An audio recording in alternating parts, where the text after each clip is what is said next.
Assalamualaikum warahmatullahi wabarakatuh. Halo semuanya, apa kabar? Semoga sehat selalu. Bertemu lagi dengan saya Muhammad Nardo Pratama. Kali ini saya ingin sedikit bercerita mengenai bagaimana koas online selama pandemi COVID-19.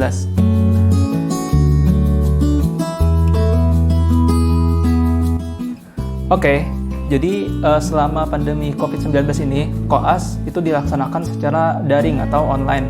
Jadi semua bimbingan itu dilakukan secara online. Nah, kebetulan saya sudah selesai menjalani stase saraf.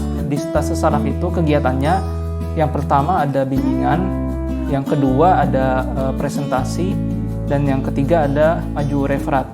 Nah, jadi selama bimbingan online itu yang dilakukan kita hanya melihat, mendengarkan bagaimana dokternya menjelaskan materi-materi yang sudah ditentukan, misalnya materi tentang demensia misalnya. Nah, jadi kami sebagai mahasiswa koas hanya mendengarkan, kemudian misalnya dokternya bertanya, kami jawab gitu.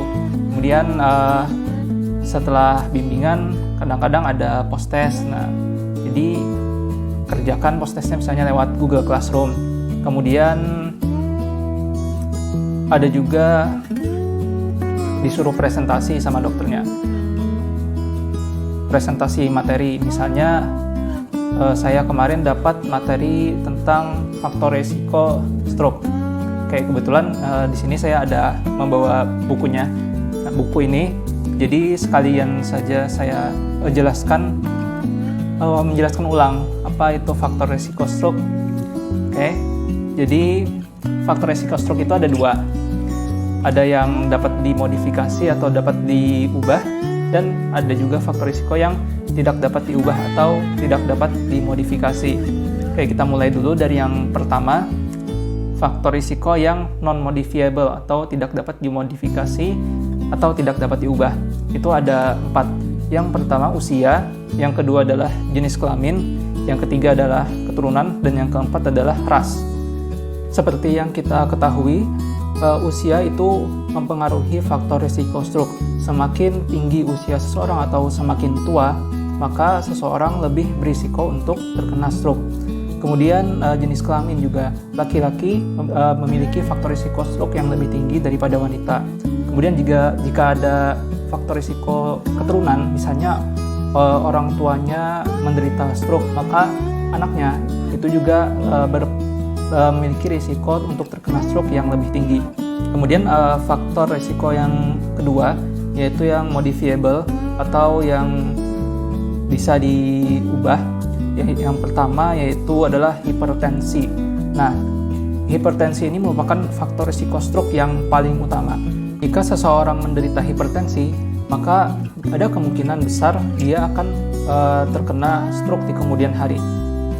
Kemudian ada juga faktor-faktor resiko selain hipertensi, seperti diabetes mellitus, obesitas, mengonsumsi alkohol, mengonsumsi obat-obatan terlarang, kemudian juga kurang aktivitas fisik. Nah, semua itu merupakan faktor risiko yang modifiable atau yang dapat diubah. Nah, jadi misalnya seseorang itu sudah menderita misalnya obesitas misalnya ya. Nah, jadi sadar dirilah gitu ya, misalnya olahraga yang rutin, jadi bisa INT-nya atau indeks massa tubuhnya itu menurun, jadi dia tidak obes lagi gitu. Mungkin itu saja sedikit materi tentang stroke. Kemudian setelah presentasi materi faktor risiko stroke, saya juga ada presentasi referat. Kebetulan judul referat saya adalah ensefalitis viral. Oke, di sini sekalian juga saya jelaskan sedikit mengenai ensefalitis viral. Ensefalitis adalah inflamasi atau peradangan otak yang berdampak pada disfungsi neurologis, yang mana dapat disebabkan oleh infeksi atau autoimun. Nah, infeksi yang paling sering menyebabkan ensefalitis ini adalah infeksi virus. Tapi bisa juga disebabkan oleh bakteri, jamur, atau parasit. Nah, ensefalitis yang disebabkan oleh infeksi virus disebut ensefalitis viral. Virus penyebab ensefalitis yang paling sering itu yaitu adalah herpes simplex virus. Kemudian ada juga Japanese encephalitis virus. Nah, kalau di Amerika Serikat, penyebab encephalitis viral yang paling sering itu adalah herpes simplex virus. Sedangkan kalau di wilayah Asia seperti Indonesia, itu penyebab terseringnya adalah Japanese encephalitis virus. Oke, kemudian kita lanjut ke faktor resiko encephalitis viral. Jadi encephalitis viral ini tidak bisa menyerang semua orang, tapi hanya menyerang orang-orang yang memiliki sistem imun yang lemah.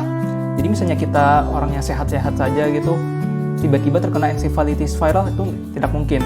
Tapi misalnya orang itu terkena HIV misalnya, jadi sistem imunnya itu menurun, maka dia memiliki faktor risiko untuk terkena encephalitis viral. Jadi dia lebih rentan gitu. Contohnya misalnya tadi yang pertama orang-orang yang terinfeksi HIV, kemudian misalnya anak-anak dan orang yang sudah tua. Nah, anak-anak dan orang yang tua ini kan sistem imunnya itu lemah. Nah, jadi lebih beresiko daripada orang-orang yang sistem imunnya kuat atau yang masih masih remaja gitu, yang masih dewasa muda atau yang usianya masih muda lah. Kalau usianya sudah di atas 60 tahun, nah itu sistem imunnya menurun, maka dia lebih berpotensi untuk terkena encephalitis viral. Tapi sekali lagi, untuk terjadinya encephalitis viral ini tidaklah mudah. Ada yang bertanya, bagaimana sih manifestasi klinis dari encephalitis viral? Oke, manifestasi klinisnya biasanya pasien-pasien encephalitis viral itu mengeluh ada demam, demam akut. Kemudian juga mengalami tanda dan gejala iritasi leptomeningeal, misalnya sakit kepala, demam, leher kaku. Kemudian pasien dengan encephalitis viral juga mengalami tanda-tanda neurologis lokal, misalnya seperti kejang, perubahan kesadaran, dimulai dari kelesuan dan berkembang menjadi kebingungan, pingsan, dan koma. Gangguan bicara dan perilaku juga sering terjadi. Apakah dengan tanda-tanda seperti yang tadi itu bisa didiagnosis langsung terkena encephalitis viral? Tidak bisa, tapi kita harus melakukan beberapa macam pemeriksaan. Kan ada yang namanya kriteria diagnosis ya. Yang pertama misalnya tadi anamnesis. Anamnesis didapatkan keluhan-keluhan seperti yang tadi, misalnya demam, sakit kepala, terus ada kejang-kejang. Nah, kemudian selanjutnya dilakukan pemeriksaan fisik, misalnya suhunya berapa. Kemudian tadi kan ada keluhan leher kaku, benarkah itu kaku leher? Nah, setelah pemeriksaan fisik, macam-macam sebenarnya pemeriksaan fisik yang dilakukan ya, soalnya pemeriksaan fisik neurologis itu banyak. Kemudian ada juga pemeriksaan penunjang. Pemeriksaan penunjang yang dilakukan itu bisa fungsi lumbal, MRI, kultur darah, dan lain sebagainya. Nah, jadi dari situ semua, misalnya dari pemeriksaan serologis darah, nah itu bisa diketahui jenis virus yang menyerang itu apa. Misalnya jenis virus yang menyerang untuk orang Indonesia misalnya Japanese encephalitis gitu, atau misalnya herpes simplex. Nah, bisa diketahui dari pemeriksaan serologis. Sedangkan untuk pemeriksaan MRI itu hanya untuk mengetahui bagian otak mana gitu yang ada lesi. Jadi MRI itu bukan untuk mengetahui jenis virus apa yang menyerang, tapi hanya untuk melihat bagaimana otak. Soalnya kan MRI itu hanya untuk melihat gambaran atau anatomi otak gitu.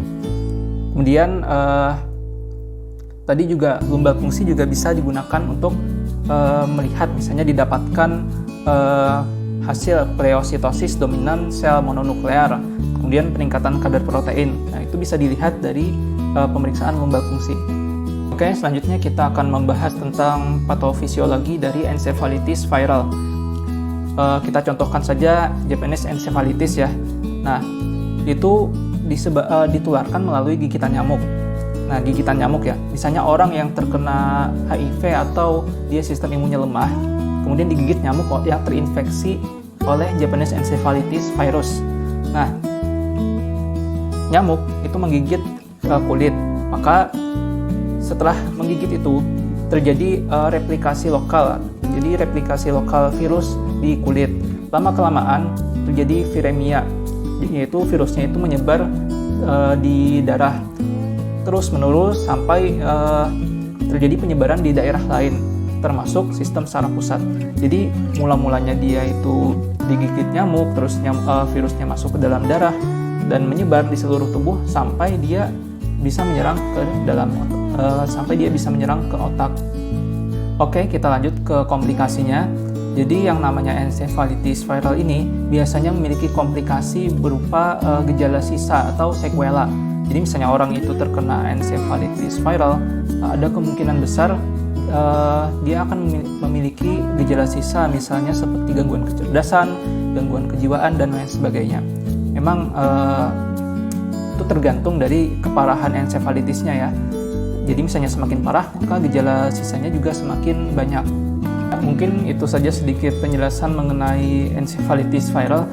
Itu masih sangat sedikit sih sebenarnya, masih banyak materi-materi yang belum disampaikan tentang encephalitis viral, tapi di sini itu saja yang bisa saya sampaikan. Kemudian kita balik ke topik utama tadi ya, tentang cerita-cerita koas. Ada bimbingan online, kemudian presentasi, ada maju referat seperti yang tadi misalnya tentang encephalitis viral. Kemudian ya itu saja sih yang sudah dilakukan selama stase saraf. Kemudian next beberapa hari lagi saya akan memasuki stase jiwa. Nah, kebetulan saya sudah dapat judul referat, yaitu gangguan obsesif kompulsif. Insya Allah nanti kalau ada waktu atau ada kesempatan, insya Allah akan saya buat lagi video tentang gangguan obsesif kompulsif. Oke, mungkin sampai sini dulu videonya. Apabila saya ada salah dalam penyampaian materi, mohon dikoreksi di kolom komentar di bawah. Jika kalian menyukai video ini, tolong klik tombol like dan jangan lupa untuk subscribe channel ini agar saya lebih semangat dalam membuat video-video selanjutnya. Terima kasih atas perhatiannya. Wassalamualaikum warahmatullahi wabarakatuh.